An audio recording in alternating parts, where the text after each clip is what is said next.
Passenger ని ఎందుకు alert చేయగలిగారు? అంత టైం ఉండదు. ఇప్పుడు వచ్చి అడిగితే ఎక్కడి నుంచి చెప్పండి నేను. నీ క్రియేటివిటీకి నా దగ్గర ఆన్సర్లు ఉంటాయా? ఇక్కడ 41 మెంబర్స్ ఉన్నారండి బస్సులో, ఇంక్లూడింగ్ ద డ్రైవర్స్. బైక్ బస్సుని హిట్ అయిందా, బస్సుని బైక్ హిట్ చేసిందా అనేది we have to confirm. But bike అయితే కిందకి వెళ్ళిపోయింది, మీరు చూసారు, బస్ కిందకి వెళ్ళిపోయి ఉంది. సో ఆ హిట్ అవ్వడం వల్ల ఫ్యూయల్ బయట స్పార్క్ వచ్చింది. ఎమర్జెన్సీ డోర్ నుంచి బయటకు వచ్చింది. వెనకాల మనకి మెయిన్ విండో ఉంటుంది కదా, బ్యాక్ సైడ్ విండో, అది ఒక ఆయన పగలు కొట్టాడు. దాంట్లో నుంచి కొంతమంది ఎమర్జెన్సీ విండో నుంచి ఒక 5 మెంబర్స్ అసలు వచ్చారు. 42 మేము వేసుకున్న 42. నేను హిందూపూర్ నుండి మా బ్రదర్ దగ్గర పోతుండగా దారిలో బస్సులో అగ్గంటుకొని ఫుల్ ఫ్లేమింగ్స్ వస్తున్నప్పుడు అక్కడ ఉన్న జనాలందరినీ సైడ్కి తీసుకొని నా కార్లో నేను గవర్నమెంట్ హాస్పిటల్ తీసుకువచ్చిన. ఎట్లా జరిగిందో క్లారిటీ లేదు, అక్కడ ఏం చూడలే. మేము చూసే టైంకి ఫైర్ ఫుల్ ఓవర్గా ఉంది.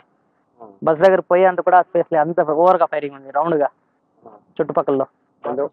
బస్ చుట్టూ ఫైర్ ఉంది, ఎవరు బయట నుండి టచ్ చేసే కూడా లేకుండా, ఏం చేయడానికి లేకుండా ఫైరింగ్ ఉండింది.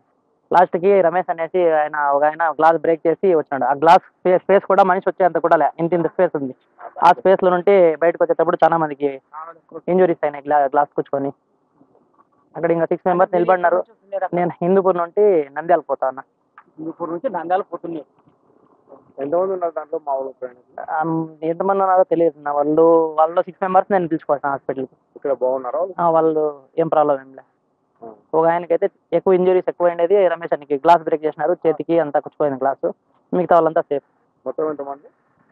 నేను తెచ్చిన 6 మెంబర్స్కి అక్కడ ఉన్నది ఎంతమంది ఉన్నారో తెలియదు. బస్ అంతా ఫుల్ ఉంది అంటున్నారు, స్లీపర్ కోచ్.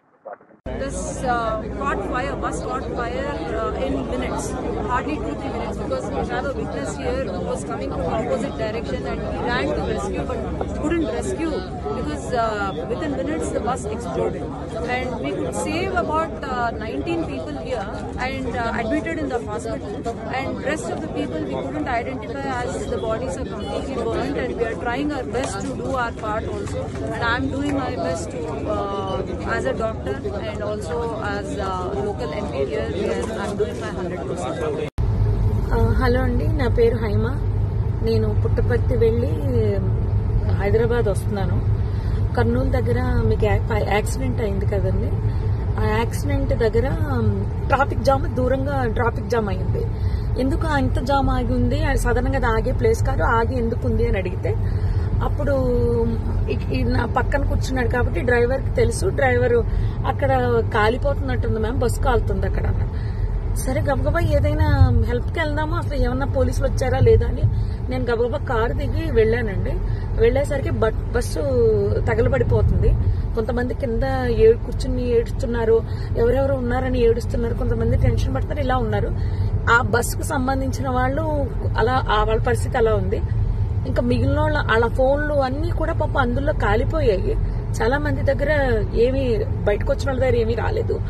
అక్కడ ఉన్న మిగిలిన జనం అండి మొబైల్స్ తో వీడియోస్ తీసుకుంటున్నారండి. ఎవరైనా పోలీస్కి కాల్ చేయలేదు. నేను కార్ దిగి వచ్చే హడావుల్లో ఫోన్ ఏమో కార్లో వదిలేశాను.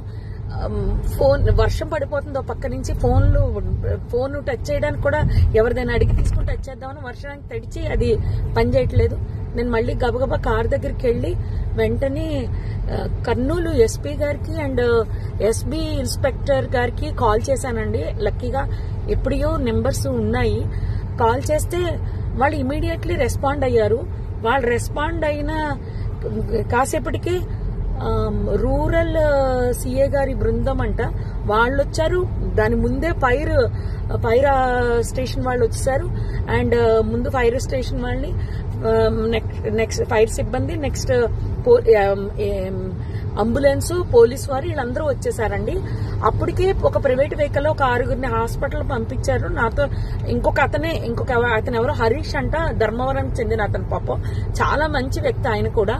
ఆయన ఒక 6గురిని ప్రైవేట్ వెహికల్ ఎక్కించి పంపించారు. తర్వాత వీళ్ళు వచ్చాక ఒక 5గురిని అంబులెన్స్ లో ఎక్కించడం జరిగింది. ఆయన తీసుకెళ్లారండి. ఆ తర్వాత ఈ లోపలనే మొత్తం ఎస్పీ గారు, పోలీస్ సిబ్బంది అందరూ వచ్చేసారు. అసలు ఆ మాంసపు ముద్దలు కాదండి, నిజం చెప్పాలంటే చాలా దారుణం అది. అస్థి పంజరాలు అలా సీట్లలోనే చూసేసరికి అసలు నాకైతే వల్ల కాలేదు. ఎవరైనా ఫ్యామిలీ అండి, చాలా ఆ ఫ్యామిలీ ఎంత బాధపడుతూ ఉంటారో. నేను అది తట్టుకోలేకపోయాను. వస్తూ అక్కడ ఆంజనేయ స్వామి గుడి దగ్గర ఆగిపోయి నదిలో మునగడం జరిగింది. నిజం చెప్పాలంటే చాలా బాధాకరం అండి. ఎవరు కాపాడడానికి అవకాశం లేదు. నిజం చెప్పాలంటే పోలీసులు రాకపోయింటే చాలా ఇబ్బంది పడిపోదాము. హెవీ ట్రాఫిక్ అండి. పోలీసులు లోపలికి రావడానికి బయటకి కూడా ఉండకపోను. ఆ ఇన్ఫర్మేషన్ ఇవ్వడంతో క్లియర్ చేసుకుంటూ వస్తూ మొత్తం లోపలికి వచ్చారు. అంతా ఆఫ్ చేశారు, మంటలు ఆఫ్ చేశారు. జరిగింది అయితే ఇదండి. ఆ బస్ కిందనే బైక్ ఉండిపోయింది. ఆ బైక్ ని కొట్టేస్తే బైక్ అతను చనిపోయి రోడ్డు పక్కకి పడిపోయాడు. మళ్ళీ ఆ బైక్ మాత్రం బస్ కిందకి వెళ్ళిపోయిందండి. అర్థమైపోయింది ఇది సార్ జరిగింది. సార్ ఒక 20-25 మందిని అయితే నేను అక్కడ ఉన్న వాళ్ళని చూశాను సార్. నేను అందుకని చనిపోయిన వాళ్ళు ఇంకా తక్కువే ఉండొచ్చు సార్. కానీ పోలీసులకి ఫోన్ చేయగానే డిస్ట్రిక్ట్ ఎస్పీ గారు కానీ ఎస్బీ ఇన్స్పెక్టర్ గారు కానీ చాలా క్విక్గా రెస్పాండ్ అయ్యారు సార్.